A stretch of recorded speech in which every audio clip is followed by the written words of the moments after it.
وبركاته. مساكم الله بالخير. وعدتكم نتكلم عن موضوع كينج النظيم وما أمداني، لكن الآن نبدأ في الموضوع.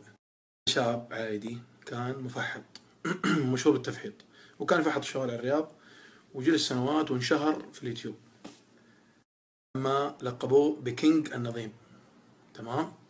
فيوم من الأيام أخذ له شاب وفحط فيه وسوى حادث في الشاب اللي معه، الله المستعان، رحمة الله عليه. وبعدها أوقف وحكم عليه بالسجن 10 سنين ومنع من القيادة مدى الحياة. محكوميته وضبط أموره وكل شيء، خرج من السجن. خرج بعد هذه السنين كلها تائب لله عز وجل. الرجل قال خلاص توبة. وللأسف الشيطان شاطر على قولهم، وأصحاب السوء موجودين، أغروه إنه يركب جنب واحد.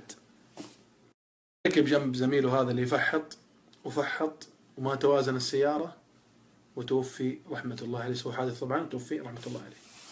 أنا لست بمعرض أن أتكلم عن رجل توفي وأفضل إلى ما قدم، لكن هذه يا أخوان والله عبرة وقصة تروى وتحكى. قيل قديما السعيد من وعظ بغيره. هذا الرجل أمامكم عبرة وقصة يا كل المفحطين، عبرة وقصة. هذا الرجل المشايخ اللي حضر الصلاة عليه وحضر تغسيله يقول أمه تمسكه من كذا مخده تقول أخذوك مني.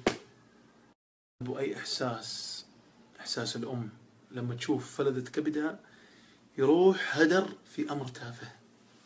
الفائدة اللي نستفيدها من القصة هذه، أول فائدة أن رفقاء السوء لن يقر لهم قرار ولن يرتاح لهم بال حتى يشوفوك معهم. ما يحب يكون لحاله في درب الغواية. أبو طالب عم النبي صلى الله عليه وسلم كان على فراش الموت والنبي صلى الله عليه وسلم واقف عند راسه، فقال له النبي صلى الله عليه وسلم يا عم قل كلمة أحاج لك بها عند الله، لا إله إلا الله. واللي جنبه رفقاء السوء عند برضو راسه، لما شافوه كان بيقولها قالوا له أترغب عن ملة عبد المطلب؟ تترك ملة أبوك؟ قال هو على ملة عبد المطلب ومات. من رفقاء السوء. الثانية يا اللي تفحط ويا اللي تتجمهر ويا اللي تعزز، ترى أنت شريك في الإثم. إلى متى يا شباب التفحيط؟ يعني ما أنتم شايفين أنه أمر تافه جدا وراحت فيه أرواح؟ إلى متى يا جماعة؟ إلى متى وإحنا في ساحات التفحيط وأرواحنا تزهق؟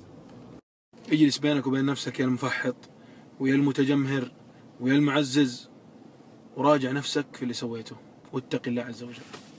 أمتنا العزيزة وفقها الله، أسأل الله عز وجل أن يرفع قدركم. اجتهدوا عليهم زيادة، في جهود كبيرة على المفحطين، زيدوها، الله يوفقكم.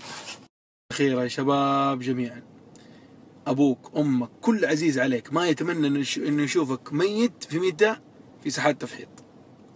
تعليقي، وأسأل الله عز وجل أن يرحم شتاوي ويغفر له ويجعل مثوه للجنة، وفي أمان الله. مو بس الكلام عن النصائح والمواعظ لهذه الفئة، أيضا السلطان له جانب والقوة لها جانب. إذا ما امتنع عن ظلمه وما امتنع عن سفاهته يؤخذ على يده ويؤطر على الحق أطره، يغصب على الحق غصب.